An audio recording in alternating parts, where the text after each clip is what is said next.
Assalamualaikum warahmatullahi wabarakatuh. Selamat siang, selamat berjumpa dengan saya, Mr. Untung Yatiman. Pada pembelajaran kali ini kita akan membahas tentang introductory there atau pengantar kata there dalam pembelajaran bahasa Inggris. Seperti biasa, ini bisa digunakan untuk para siswa dan juga bisa digunakan untuk umum yang berkeinginan untuk belajar bahasa Inggris.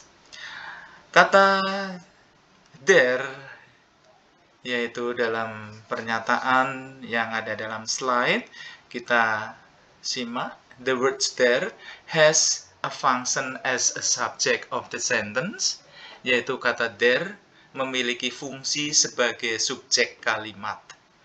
Yang kedua, the second, it's translated, ada in bahasa Indonesia, ya, it's translated, ada in Indonesian, jadi diterjemahkan ada dalam bahasa Indonesia, kata there itu sendiri. Kemudian number 3, it's used to indicate a noun in a proper place, digunakan untuk menunjukkan suatu benda pada suatu tempat. It's used to indicate a noun in a proper place. And number 4, the noun may be countable or uncountable. Jadi kata bendanya bisa berbentuk countable, benda yang dapat dihitung, atau juga uncountable, benda yang tidak dapat dihitung. There are two kinds of the countable noun. Ada dua jenis kata benda yang dapat dihitung, singular dan plural. Tunggal dan jamak, singular and plural. Introductory there, this word or the word there has a function as a subject of the sentence.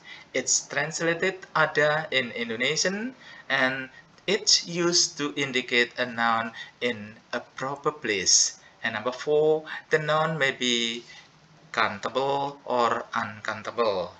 There are two kinds of the countable noun. They are singular and plural. For example, sebagai contoh kata benda singular and plural, kata books, pen, book, pens, fruit, desk, table, tree, train, stone. Ya, at the most kita tambahkan huruf S, ya. Radio menjadi radius, window menjadi windows, banana and menjadi bananas, class menjadi classes, glass glasses, mango mangoes, tomato tomatoes, child children.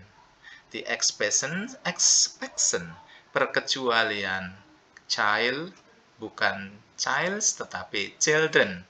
Ox menjadi oxen, mouse menjadi mice, people yaitu tetap people, baik itu singular maupun plural. Leaf untuk kata daun menjadi leaves. Kemudian ada kata goose menjadi geese untuk hewan angsa. Sedangkan untuk kata benda kaki, foot menjadi feet. Sedangkan shoe menjadi shoes. Kemudian knife, kata peso menjadi knives. Ada perubahan, ya, the changing of letter, F menjadi V. Ya, jadi kita bisa memperhatikan penulisan pada bentuk pluralnya. For example, there are two butterflies. There are two butterflies. Ada dua ekor kupu-kupu. Butterfly menjadi butterflies. Kemudian they are indicates the noun more than one, menunjukkan benda lebih dari satu. There are two butterflies. There is a atau one butterfly on the picture. Di dalam gambar, maksudnya pada statement yang bawah, there is the only one of the butterfly. Butterfly-nya atau kupu-kupunya hanya satu, so kita gunakan there is untuk menunjukkan benda tunggal. Sedangkan untuk yang lebih dari satu atau plural atau jamak kita gunakan are. There are two butterflies. There are two butterflies. There is one butterfly. Bukan butterflies, tapi butterfly saja. There is a butterfly on the picture. There is one butterfly on the picture.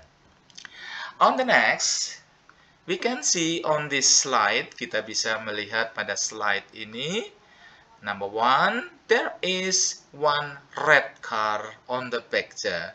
Di dalam gambar, ada satu buah mobil merah. There is one red car on the picture. And there are 7 cars. There are, menggunakan kata are, indicates more than one. 7 cars on the picture. Ada 7 mobil di dalam gambar itu. There are 7 cars on the picture. Ya, jadi di sini bisa dibedakan untuk benda dengan jumlah 1 atau lebih dari 1. Ada unsur there is dan there are. The next, there is not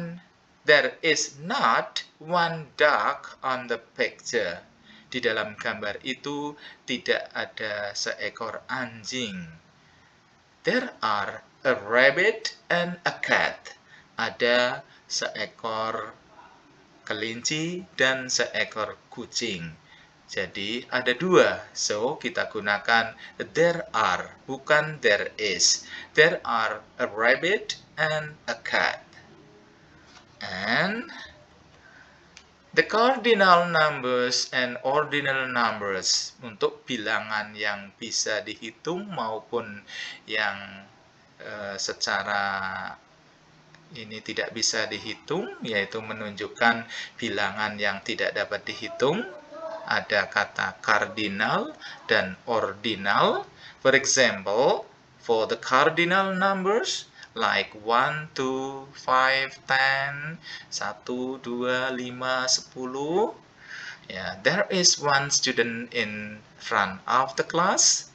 There is one. Ada satu. A student in front of the class. Di depan kelas itu ada satu orang siswa. There are 5 books. Ya, jadi kita tambahkan s pada kata book menjadi books. 5 books. There are, not there is. There are 5 books on the table. Di atas meja itu ada atau terdapat 5 buah buku. There are 10 mice in the box. 10 mice. 10 ekor tikus. There are 10 mice. Ya, mice is the plural of mouse. Ya, we go on to, kita lanjutkan pada ordinal number. Ordinal number untuk petunjuk atau jumlah bilangan yang tidak pasti. Ya, like little, few, many, a lot of, much, some, dan any. Little, sedikit untuk benda yang tidak bisa dihitung. Few, sedikit untuk benda yang dapat dihitung. Many, banyak yang bisa dihitung bendanya. A lot of juga demikian untuk jumlah banyak. Sedangkan much untuk jumlah banyak, benda yang menunjukkan benda yang tidak bisa dihitung. Begitu pula dengan some dan any yang diterjemahkan beberapa atau bisa juga diterjemahkan sedikit. Ya, for example, there is little ink in the bottle. There is little ink in the bottle. Di dalam botol itu ada sedikit tinta. There is Jadi jangan dikatakan there are. There is little ink in the bottle. Di dalam botol itu terdapat atau ada sedikit tinta. There are few books on the desk. There are few books. Bukan book tapi books tambahkan s. There are few books tambahkan s. Pada booknya ada beberapa, dalam hal ini sedikit bukunya menggunakan istilah few. There are few books on the desk. Di atas meja belajar itu terdapat sedikit buku-buku. There is much money. There is much money. Ada banyak uang. There is. Jadi tidak diterjemahkan there are, dituliskan there are, dikatakan there are, tetapi money, uang, termasuk kepada uncountable noun, sehingga kita hanya bisa menggunakan kata is. There is much money. Ada atau terdapat banyak uang. There are not many people. Tidak banyak terdapat orang atau manusia ya di suatu tempat. There are not. Jadi karena people termasuk countable yang bisa dihitung, walaupun bentuk kata people dalam plural maupun singular adalah tulisannya sama. There are not many people. Adverb of place atau keterangan tempat masih bisa digunakan atau biasa digunakan pada pembelajaran ini. Sebagai contoh ada kata in, on the bus, at home, in the room, di dalam kamar, under the chair, di bawah kursi, at the back, di belakang, in front of, di depan, atau yang lain ada kata beside di samping, near di dekat, dan sebagainya. Adverb of place are placed after the noun. They are placed after the noun. Jadi diletakkan sesudah kata benda, after the noun. Example, contoh di bawah, kita bisa lihat pada penulisan ada warna merah maupun yang saya beri dengan kata penulisan bold. There are some people. Jadi tidak ada kata peoples ya, tapi people saja. There are some people at the front of the shop. Di depan toko itu ada beberapa orang. Is there a man on the road? Apakah di jalan itu ada seseorang? Ada orang? Is there, ya, dalam kalimat pertanyaan, kita balik saja ke awal kalimat, unsur to be-nya, apakah itu is, apakah are, kita tempatkan di awal kalimat. Is there a man on the road? Apakah di jalan itu ada orang? Kemudian kita bisa masuk pada question and answer, yaitu tanya jawab. In this case, dalam hal ini kita gunakan how many. Ya, we use how many. When we ask about the countable noun. Jadi kalau kita ingin menanyakan tentang benda yang bisa dihitung, countable noun, we use how many. Kita gunakan kata berapa, yaitu how many. When we ask about countable noun. For example, how many students is there? How many students is there in the classroom? Ada berapa siswa di dalam kelas? How many students? Kita langsung menggunakan kata tanya tersebut yang diikuti oleh benda, dalam hal ini student. How many students is there in the classroom? Ada berapa siswa di dalam kelas itu?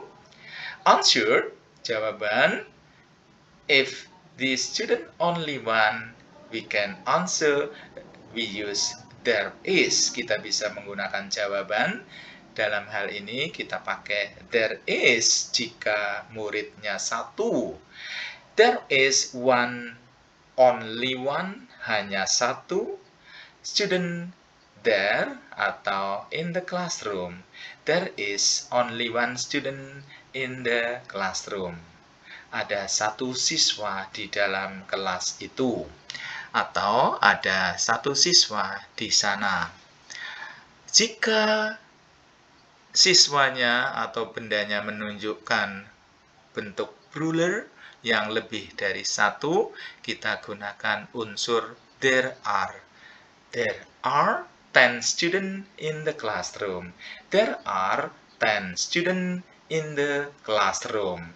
Di dalam kelas itu ada 10 siswa. Jadi, para pelajar atau para pemirsa yang lain, kita bisa membedakan kapan kita menggunakan is, kapan kita menggunakan are, tergantung atau disesuaikan dengan keadaan jumlah bendanya. Yang berikutnya, kita gunakan kata how much. Kalau tadi sebelumnya ada how many, sekarang kita gunakan how much when we ask about uncountable noun. Apabila kita ingin bertanya tentang benda yang tidak dapat dihitung, kita gunakan how much. Berapa? How much water is there in the glass? Berapa banyak air yang ada di dalam gelas itu? How much water is there in the glass? How much water is there in the glass? Sorry, not in the glass, in the glass. How much water is there in the glass? Ada berapa banyak air di dalam gelas itu? There is little water in the glass. Di dalam gelas itu hanya ada sedikit. There is little water. Jika airnya banyak, there is much water. There is much water. Ada banyak air. There is much water in the glass. Di dalam gelas itu ada banyak air. Baik itu airnya sedikit maupun banyak, kita hanya menggunakan unsur is karena air adalah benda yang tidak dapat dihitung. Untuk benda yang tidak dapat dihitung adalah sebagai berikut. Contohnya ada air, water, money, oil, salt, sugar, ink. Ini saya tuliskan beberapa contoh saja. There is some water in the bucket. Di dalam ember itu ada air. Jadi tidak perlu diterjemahkan ada beberapa air. Cukup dikatakan ada air. There is some water. Jadi kata some dituliskan tapi tidak perlu diterjemahkan. There is some water in the bucket. There is no. There is not. There is not. There is no. Ya, kalau kita bisa menggunakan unsur no, ada juga unsur not. There is not money in the purse. Ya, jadi di dalam dompet itu tidak terdapat uang. Tidak ada uang di dalam dompet tersebut. There is, ya, jadi bendanya sama, yaitu benda-benda yang tidak bisa dihitung menggunakan unsur is. There is, there is. There is some water. There is not money. Jika kalimat itu pertanyaan, kita balik saja. Is there much oil in the bottle? Apakah di dalam botol itu ada banyak minyak? Yes. Maybe yes. Yes, there is. Maybe no. No, there is not. Ya, jadi dalam hal ini ada 3 unsur bentuk kalimat, yaitu kalimat positif, negatif, dan pertanyaan atau interrogatif. Pada bagian negatifnya kita tambahkan unsur not, there is not. Ya, 3 unsur, 3 bentuk kalimat. Ya, saya rasa pada pembelajaran ini Anda bisa mengikuti dengan keinginan Anda, dengan kemampuan Anda. Apabila Anda punya keinginan, tentu saja sedikit demi sedikit Anda akan menjadi bisa. When there is a way, there is a wish. Ya, jadi disitulah kalau kita mau ingin pandai, maka kita harus berusaha. Ya, saya akhiri dengan pembelajaran pola introductory there. Ya, dengan ucapan wassalamualaikum warahmatullahi wabarakatuh.